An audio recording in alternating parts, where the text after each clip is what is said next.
भक्तों, ओम नमः शिवाय, श्री शिवाय नमस्तुभ्यम, जय श्री महाकाल। जी हाँ भक्तों, क्या आपके भी घर में कोई ऐसा व्यक्ति है जो बहुत ज़्यादा नशा करता है?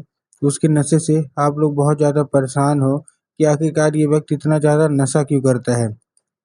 जब भी आप कोशिश करते हो उसके नशे के लिए कि वो जो नशा है वो नशा करना छोड़ दे, लेकिन वो नशा करना छोड़ ही नहीं रहा, तो ऐसे में कौन-सा उपाय करें ताकि उसका जो नशा है वो हमेशा-हमेशा के लिए छूट जाए? आज की इस वीडियो के माध्यम से हम आपको बताने वाले हैं कि आपको करना क्या है। तो बस वो उपाय ध्यान से सुन के अच्छे से करिएगा ज़रूर। अगर आपने आज का ये उपाय ध्यान से सुन के और अच्छे तरीके से कर लिया, तो अवश्य रूप से जो कोई भी इच्छा है, जो कोई भी मनोकामना है, सारी की सारी इच्छा मनोकामना पूरी होंगी ही होंगी। और आपके घर का जो कोई भी व्यक्ति बहुत ज़्यादा नशा करता है, उसका जो नशा है वो हमेशा-हमेशा के लिए समाप्त होगा ही होगा। देखिए, आपको भी पता है कि जो पूज्य गुरुदेव की कथा होती है ना, उसमें लाखों की भीड़ आती है। कैसे भीड़ आती है? लाखों की भीड़ आती है। और जब गुरुदेव की कथा में लाखों की भीड़ आती है, तो वहाँ ज़्यादातर जो भक्त रहते हैं, वो क्या करते हैं?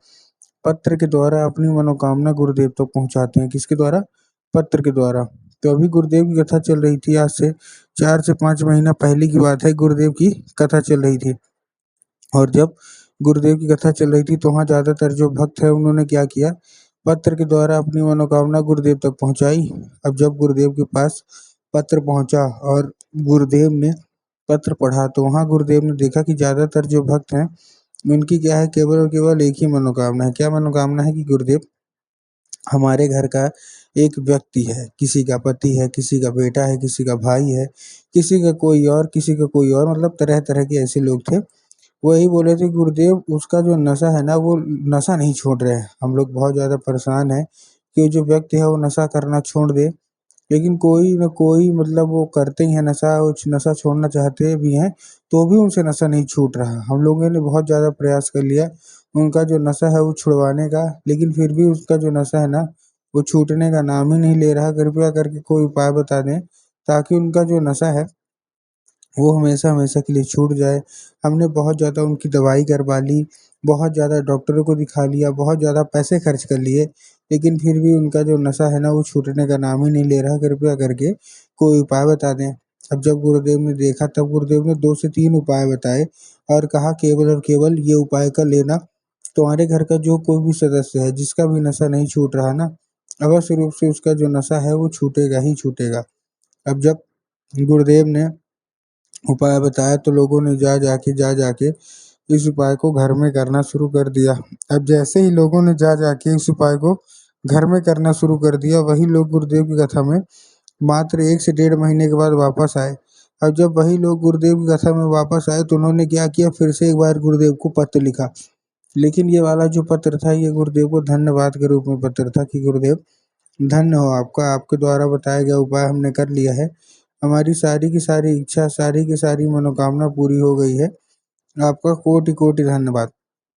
तो देखिए, जो लोग भी अभी मेरी आवाज़ सुन रहे हैं ना, मतलब उनका यही आया था कि गुरुदेव, आपने जो बताया था ना, मनोकामना पूरी हो गई। हमारे घर का जो व्यक्ति था, जो कि बहुत ज़्यादा नशा करता था, उसका जो नशा है वो पूर्णतः समाप्त हो गया है। आपका कोटि-कोटि धन्यवाद। तो देखिए, जो लोग भी मेरी आवाज़ अभी सुन रहे हैं, अगर आपको भी जानना है कि आखिर ऐसा कौन-सा उपाय कर दिया जिसके कारण उस व्यक्ति का जो नशा था वो हमेशा-हमेशा के लिए ख़त्म हो गया, समाप्त हो गया, तो चलिए हम बताते हैं आपको आज की इस वीडियो के माध्यम से कि आपको करना क्या है। तो बस उपाय ध्यान से सुन के और अच्छे तरीके से करिएगा ज़रूर।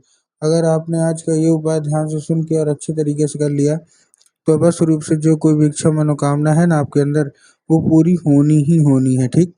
चलिए चलते हैं उपाय की ओर, लेकिन उसके पहले चैनल पे अगर पहली बार आए हैं और आवाज़ मेरी पहली बार सुन रहे हैं, तो वीडियो कर दें लाइक और चैनल को भी कर लें सब्सक्राइब, ताकि पूजनीय पंडित प्रदीप जी मिश्रा के रोज़ नए-नए उपाय, जो कि मैं उनकी कथा से सुनता हूँ, श्रवण करता हूँ, सबसे पहले मैं आपको प्राप्त करा सकूँ, ठीक? तो देखिए, जो हमारा सबसे पहला उपाय है, उस उपाय में आपको करना क्या है? जो हमारा सबसे पहला उपाय है, ये 3 काली मिर्च और 1 धतूरे का उपाय है। कहाँ काहे का उपाय है? 3 काली मिर्च और 1 धतूरे का उपाय। अब देखिए, काली मिर्च और काली तिल में ना बहुत सारे लोग कन्फ्यूज़ भी होते हैं कि काली मिर्च लेना है कि काली तिल लेना है। तब गुरुदेव ने बताया है कि आपको क्या लेना है? आपको लेना है केवल और केवल काली मिर्च, वो भी 3, ठीक? तो ले लिया। अब काली मिर्च जब आप लेंगे, तब आपको ध्यान रखना है कि जब काली मिर्च आप लेंगे तो काली मिर्च के साथ आपको एक धतूरा भी चाहिए और उस व्यक्ति को क्या करना है, उस व्यक्ति को दे देना है, ठीक। तो दे दिया, अब देने के बाद आपको करना क्या है, जैसे आपने दे दिया, अब देने के बाद उसको भेज दीजिए कहाँ, सीधा सीधा शिव मंदिर। अब जैसे ही शिव मंदिर पहुंचेगा, शिव मंदिर पहुंचने के बाद उसको बोलना है कि दक्षिण दिशा में खड़ा हो जाए और उत्तर की ओर अपना चेहरा कर ले। अब देखिए दक्षिण और उत्तर में भी ना बहुत सारे लोग कंफ्यूज होते हैं कि दक्षिण क्या है, उत्तर क्या है। हमको थोड़ा साफ साफ बताओ। तब गुरुदेव ने साफ साफ बताया है कि आप जिस भी शिव मंदिर जा रहे हैं उस शिव मंदिर का जिधर साइड जलाधारी होगा आपको अपना चेहरा उधर साइड करके खड़े हो जाना है, ठीक। खड़े हो गए, अब खड़े होने के बाद आपको एक नाम लेके, कौन सा, महादेव का बहुत ही सुंदर सा नाम है, उनको बोलिएगा कि महादेव का बहुत ही सुंदर सा नाम है श्रम्भेश्वर महादेव।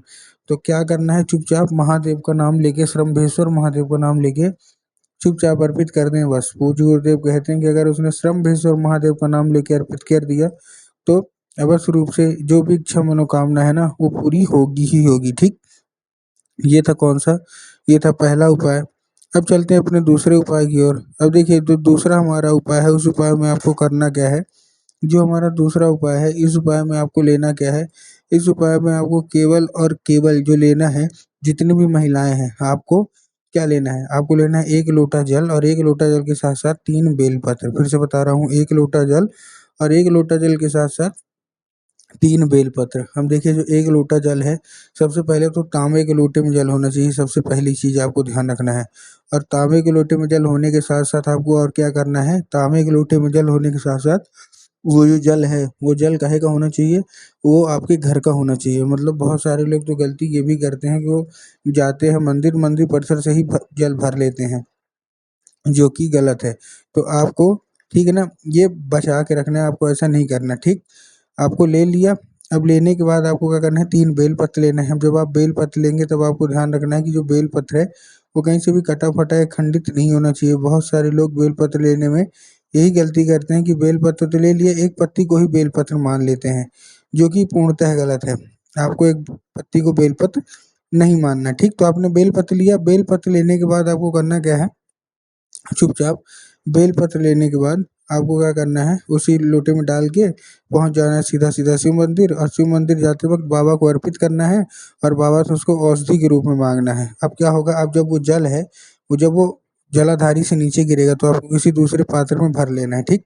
और वो लेके चुपचाप आ जाना है घर। घर आने के बाद आपको उसी व्यक्ति को पिला देना है जो कि आपके घर में बहुत ज़्यादा नशा करता है। साधारण रूप से पीता है तो ठीक, नहीं तो आपको क्या करना है, साधारण रूप से नहीं पीता अगर, तो आपको चाय में या फिर और किसी में पानी में मिला के दे देना है। 1 से 1.5 महीना रुक जाइए, उसका सारा का सारा नशा समाप्त होगा ही होगा।